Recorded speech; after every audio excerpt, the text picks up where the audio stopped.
So the new jobs report has now officially been released as of just a couple of days ago. And the big breaking news is that unemployment both unemployment and the number of jobs created have actually both risen well above expectations. Now, this is both a good news and also not so good news because it kind of goes both ways depending on how you look at it. So in today's video, what I really want to talk about is just the brand new report. And I want to also maybe offer some personal thoughts. So even if you've seen another video, maybe there's still something more personable about this video as well.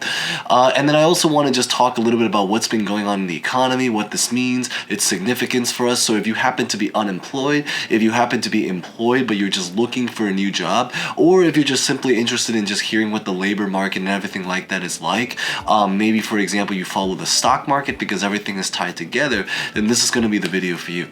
So with that being said, let's just get this video started. But as always, the same exact drill as always. You guys know the same thing, but remember to smash the like button if you guys hopefully can share some support. Consider subscribing, hitting the bell, and as always, feel free to comment any questions, personal thoughts about what you think about this situation, or honestly just really anything, even simple hellos. So with that being said, let's get this video started.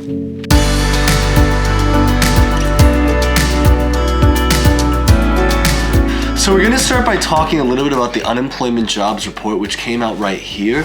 And the biggest idea is that it ended up that they found out and calculated that unemployment, they created about 311,000 jobs, well above the 225,000 jobs that they originally estimated. So what this basically means is that they're creating more jobs than anticipated. Now, although unemployment did also increase at the same time to about 3.6%. So it also means that while they are creating more jobs as well, it also means that people are also losing their jobs as well. So in other words, there's more jobs being created, but they're not necessarily jobs being taken as well.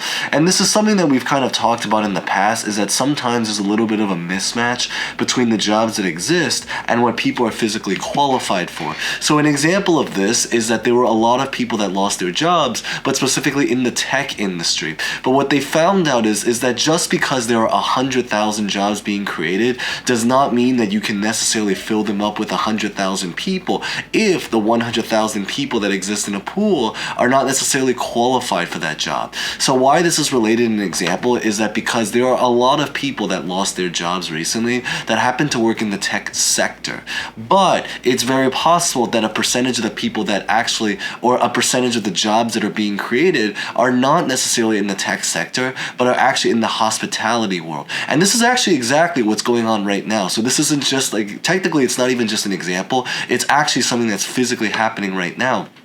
They found that hospitality and tourism is one of the industries right now that has the highest growth rate of jobs being created. But you see, that's the problem is that because when you have a situation where you have people in the tech industry that are looking for jobs, but most of the jobs being created are in the hospitality industry, it's kind of a little bit of a mismatch because you can't really pair those people to the jobs that are actually physically existing out there. So the big bottom line and idea is that there's just a huge mismatch between what's available and what people are looking for in the market right now when it comes to just looking for jobs.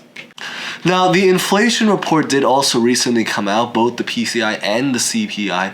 And long story short is I want to make another video to talk much deeper about the inflation situation. But just know is that it just did not come out as well as they anticipated. In fact, it's actually getting not worse, but per se, but just not improving at the rate that they want it to be. So you can kind of say in that same sense that it's just not doing very, very well per se. But I want to make another video just separately dedicated to just talking about the inflation situation. But this is going to definitely be impactful because they all kind of tie together into the stock market, into the housing market, into just the markets in general, the job market, just every kind of market that you can really think of out there.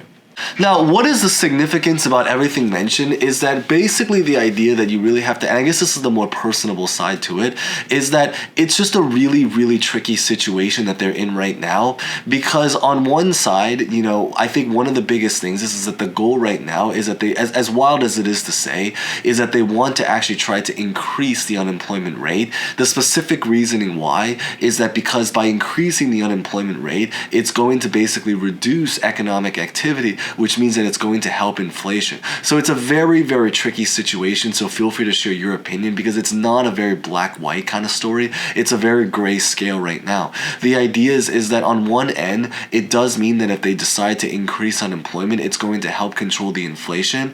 But it also does mean, of course, that it's going to put a lot of people out of work. And I think that a lot of people that are struggling right now might continue to go through even more struggles because of what's happened. So it's a really big decision right now between just helping on a humanitarian level of, getting people jobs and employed, and then also trying to help the economy so that inflation doesn't go wild. That's probably the biggest takeaway and the most significant thing to really absorb right now. It's tricky because the story is that by increasing the unemployment rate, what it does mean is that it's going to decrease economic activity, because again, less people are working, so less economic activity. But it also does mean that prices of just everyday goods are also going to be controlled as well, so that means that inflation is going to now be driven down. But of course, it does mean that it's going to displace a lot of people out of work.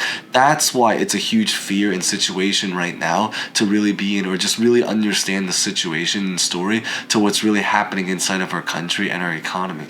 Now, at this point, I think the biggest idea is that if you're someone that's out of work, just know that, especially depending on your particular industry, is that there are a lot of people, millions of people specifically, going through something very, very similar, and even more millions of people expected to join in as the unemployment rate is going to rise up again and again, just again over the next couple of months. It also does mean, however, that if you are someone that is employed, but you're thinking about leaving your job, is just to be prepared, because right now it might be a very difficult time to look for work. It's not impossible, and it's also very industry dependent, depending on where you work and what you specifically do for a living, but it's just some ideas to really get out there.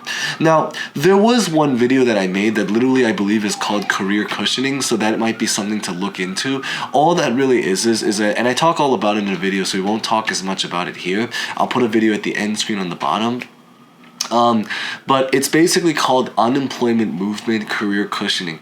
And it's really a movement that's going on right now about a lot of people that are basically just trying to career and cushion themselves by creating that cushion to prepare for the case that they end up losing their jobs sometimes in the near future. It's a movement, we talked about it, but I figured I just kind of want to insert it and throw it out there so that people can kind of know the story and situation to what's happening. The big idea really is that if you're currently employed, is just to make sure you're very, very protective about the situation and what's going on right now inside of our country. Now, this does also mean that wages are also going to potentially be impacted as well, because at this point, it's also going to mean that leverage is going to start to switch over to the employer side, which also does mean that because there's less economic activity, it also means that there's less money to physically pay out, which also means that wages are very likely going to not go down, but just not rise as fast as anticipated or as desired and wanted to, in order to keep up with all of the inflation. Again, because they want to adjust the wages to account for the fact that everything is just getting so much more significantly expensive. But that's kind of just the economy we're living in right now. Now, beyond this is that in terms of what the future holds is that right now at this time period, we're just living through a lot of uncertainty. There are actually two dates that I think are really, really important to take note, and it's really going to be on March 21st and March 22nd.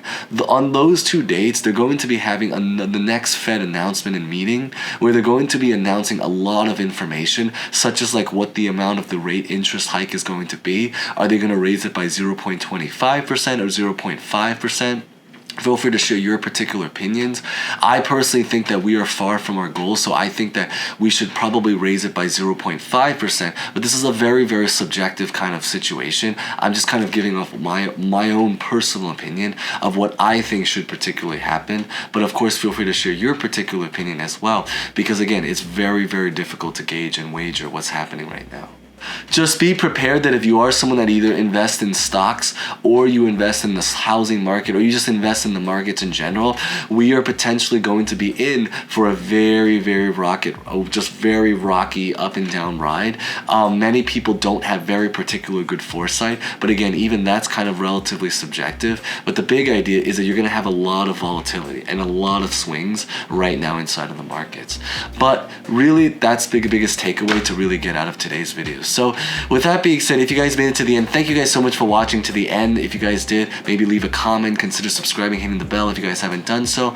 And with that being said, thank you guys so much for watching. As always, stay safe, stay well, stay employed, or at least try to stay employed, and hope to see you guys next time. Thank you guys so much again.